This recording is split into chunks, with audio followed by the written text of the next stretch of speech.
Welcome to our channel दोस्तों। हरपल जियो का drama serial मन मस्त मलंग की आने वाली नेक्स्ट एपिसोड में आपको दिखाया जाएगा कि कश्यप अपने घर से दरबार के लिए निकलती है। जैसे ही वो दरबार पर पहुंचती है तो वो वहां पर रिया की बहन अस्मा और वाजिद को एक साथ देख लेती है। कश्यप ये देखकर फौरन रिया को कॉल करती है और उसे कहती है कि तुम्हारी बहन अस्मा दरबार पर दिया जलाने के लिए नहीं जाती बल्कि किसी से वहां मिलने जाती है। ये बात सुनकर रिया को बहुत ही ज्यादा गुस्सा में आ जाती है और वो कश्यप को कहती है तुम पागल तो नहीं हो गई, आखिर मेरी बहन दरबार पर किसी से मिलने के लिए क्यों जाएगी।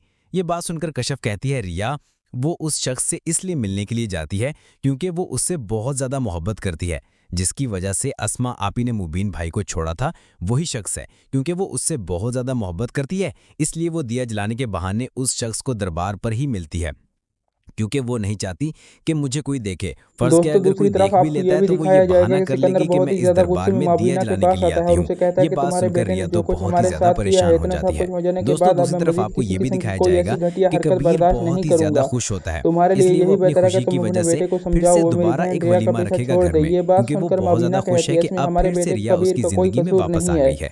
वो कबीर जो कुछ भी फौरन कर अपनी रहा माँ है से सिर्फ कहेगा और सिर्फ कि मैं रिया के अपने घर कहने पर फिर से कर रहा वलीमा है। मैं सजाना खुद चाहता भी हूँ। ये नहीं माँ बिना चाहती बेगम कि ये रिया सुनकर मेरे बेटे कहती की है जिंदगी कबीर में आए। तुम्हारे कहने का क्या सिकंदर खान मतलब है एक बात कि याद हम फिर रखना, से अगर तुम्हारी शादी तुमने मेरे करवाएं, बेटे के ऐसा साथ कभी कुछ भी भी नहीं हो करने का सकता। सोचा तो ये बात मुझसे बुरा सुनकर कोई कबीर नहीं कहता है होगा। ये माँ बात सुनकर आप सिकंदर मुबीन भाई कहता है की भी तो तुम्हारा दूसरी बेटा शादी मेरे साथ करवा जो रही कुछ थी, भी कर अगर चुका है, मेरी भी करवा देंगे तो इतना उसमें सब क्या कुछ हो हर्ज है। जाने के माँ बाद बिना बेगम कहती है मैं क्या बेटा कर मैं सकता तुम्हारी हूँ? बात तुम समझ अंदाजा रही हूँ, लगा सकती अगर हो कि हमने मुझे वलीमा मुआशरे रख में भी मुंह दिया दिखाने तो के हो काबिल सकता भी है कि नहीं उसी रखा। दिन इतना की सब तरह कुछ हो रिया जाने कोई के बाद और तुम्हें नई क्या चाल चल लगता है रही कि हो। मैं उसे ये छोड़ बात दूंगा? सुनकर कबीर कि ये कहता है तुम्हारी माँ सबसे आप बड़ी गलत समझ रही गलतफहमी है। हैं, मैं अब रिया तुम्हारे इस बेटे का घर वो में हाल अपनी करने ही वाला मर्जी हूँ से कि आई तुम है ये जिंदगी और ये भर मेरी याद बीवी बनकर रखोगी। हमेशा हमेशा ये के लिए बात इसी सुनकर घर में मुबीना रहेगी। बहुत ही ज्यादा आपको गुस्से में परेशान कहती होने है की कोई खबरदार, जरूरत अगर नहीं मेरे है। बेटे का मैं नाम अब भी अपने आपसे गंदे वादा मुंह करता हूँ से कि इस बार ऐसा लिया वैसा तो कुछ भी मुझसे बुरा गलत कोई नहीं नहीं होगा। होगा। और दोस्तों मुझे ये ये भी सब कुछ उम्मीद है अपन कि वाले आप इस नेक्स्ट फंक्शन में एपिसोड में कोई भी देखने कमी जा रहे नहीं हैं। हमारे छोड़ेंगी। चैनल को अपने सब्सक्राइब बेटे कर दे। की ये थैंक यू, बातें अल्लाह हाफिज़। सुनकर अपना माबिना ख्याल बेगम भी रखिएगा। बहुत चैनल ज्यादा को खुश हो जाती हैं। सब्सक्राइब कर दें। दोस्तों ये सब कुछ आप आने वाली नेक्स्ट एपिसोड में देखने जा रहे हैं। चैनल को सब्सक्राइब कर दें। थैंक यू, अल्लाह हाफिज़, अपना ख्याल रखिएगा। चैनल को सब्सक्राइब कर दें।